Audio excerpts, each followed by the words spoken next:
Hey there, everyone. Dr. Beth Westie here, and I wanted to come on and talk about fasting, how often you should be fasting.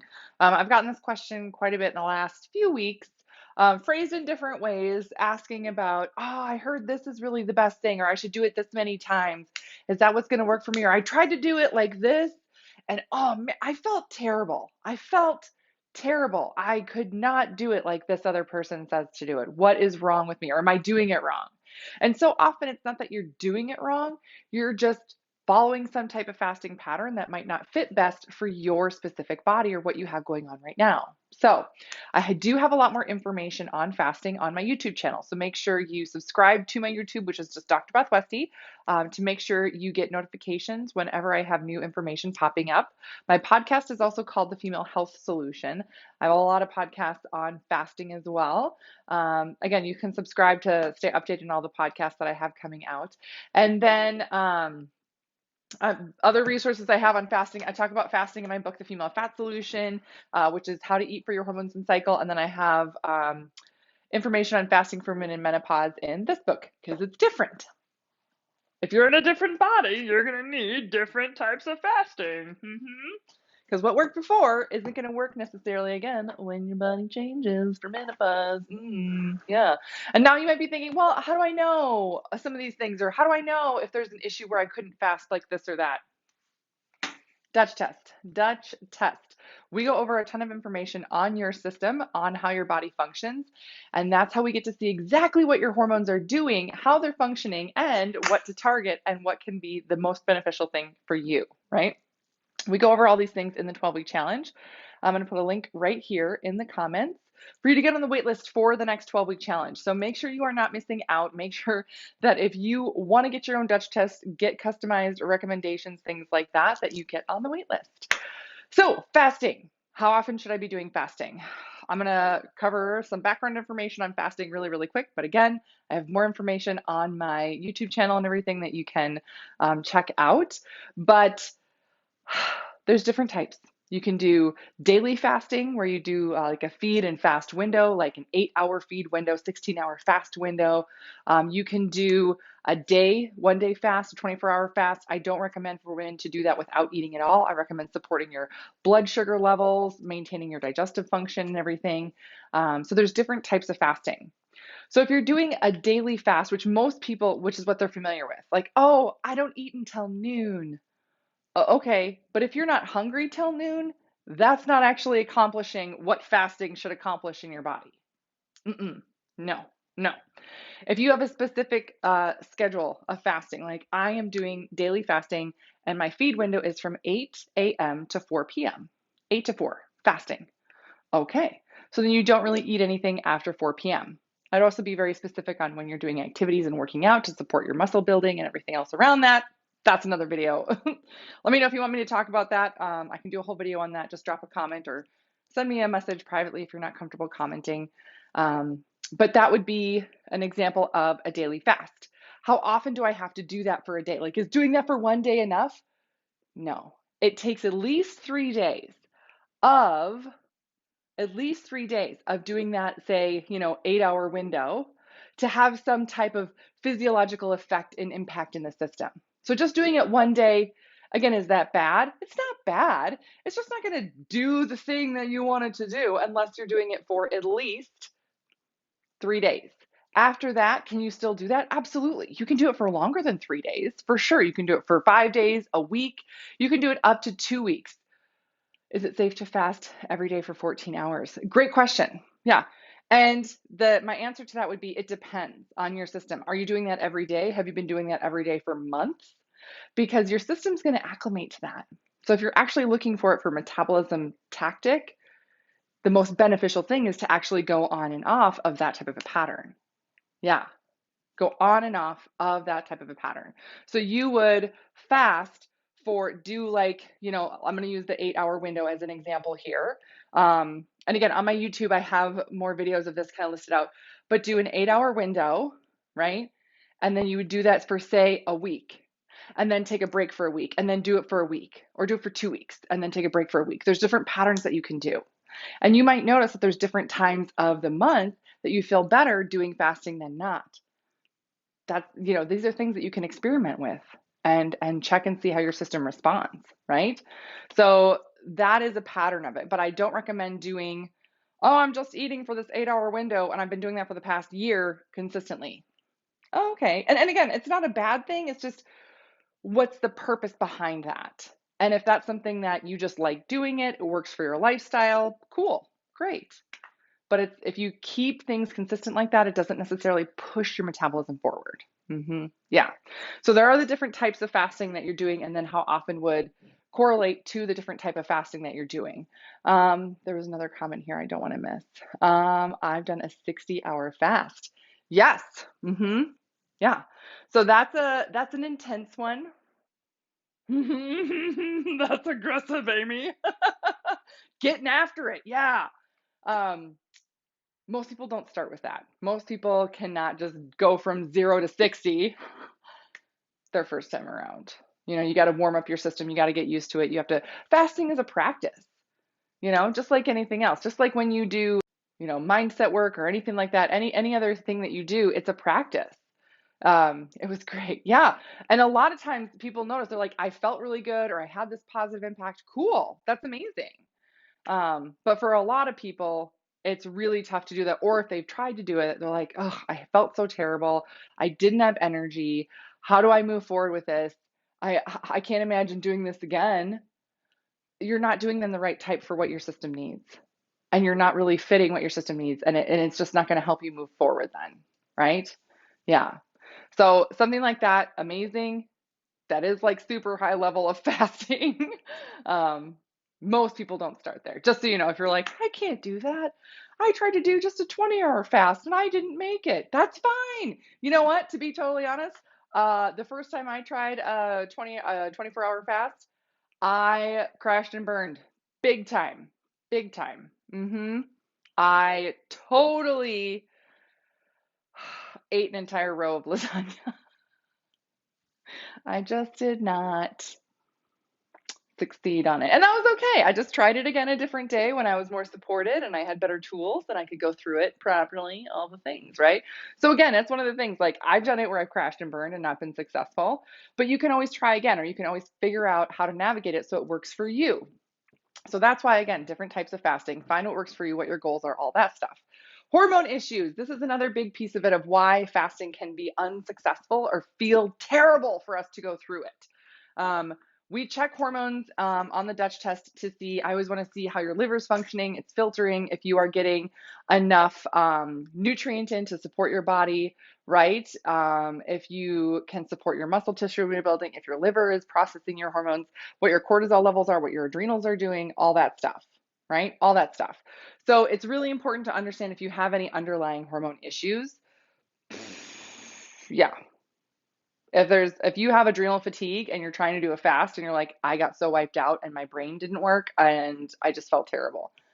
Yeah, it's going to be harder then to do a fast. And sometimes, again, this is where you have to work up to it, work with your system to get to a point where you can do fasting successfully, right? Because it's an amazing tactic. Fasting has been around for thousands of years and used by millions of people all over the planet for thousands of years. Honestly, it's in so many different groups all over, right? I'm not going to get into the history of it, but it's not new. It's not, people talk about like it's new, it's fancy, it's trendy, and la la la. I mean, sure, you can put a different spin on it or talk about it a little bit differently, sure, but it really is such an old ancient practice. So keep that in mind when we talk about fasting. This is what I'm talking about, like the health benefits of it for people. But again, for women with hormone issues, it can be a doozy. It can be a doozy. Lifestyle. Lifestyle is also important to look at for fasting. If you're doing fasting for your lifestyle, is it something that, again, that's moving you forward? I recommend incorporating some type of fasting that works for you and your lifestyle. And then that can change.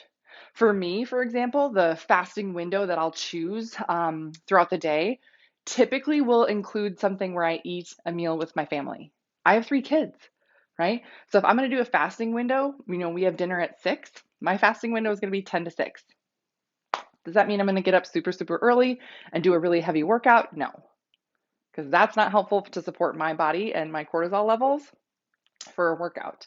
I have to schedule then my workouts in the afternoon or something so that I get a recovery and get to eat and get to refuel my system within that fasting window.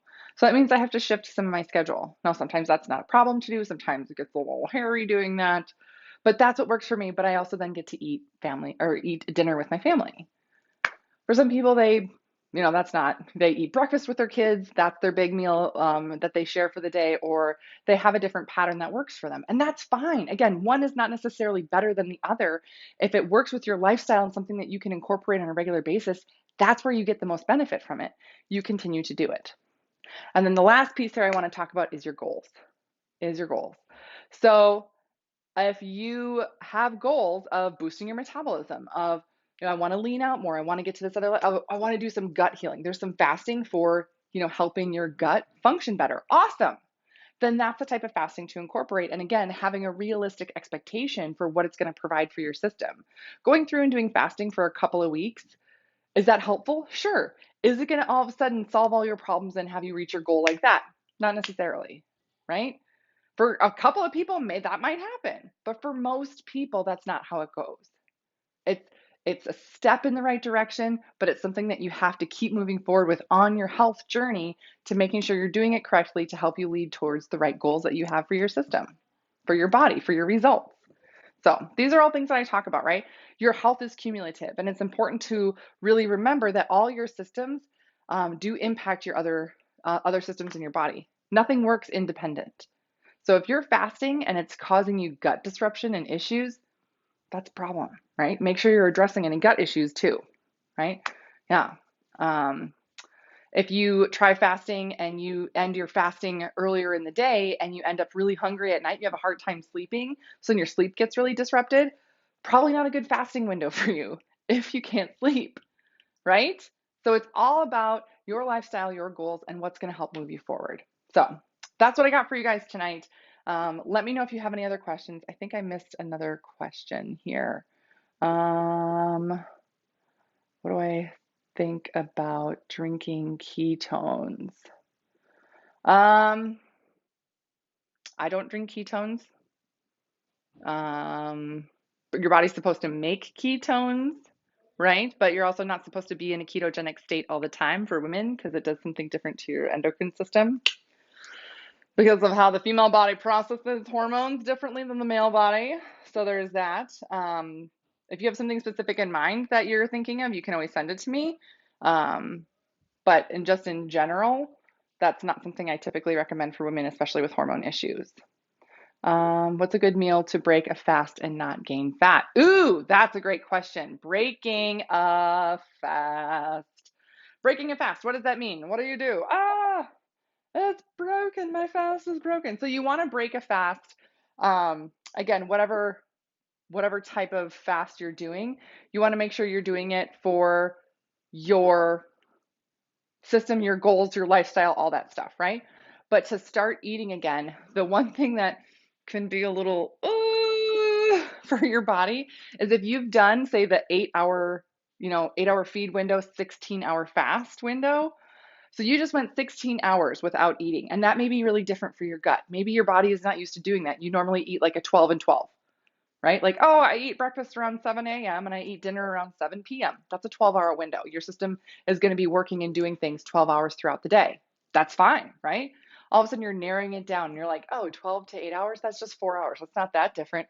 Oh, your body's going to notice. Or if you do like a 6-hour window, ooh. And then if you're waiting till noon to eat where you normally eat at 7 a.m., guess what? Your body is going to be hungry.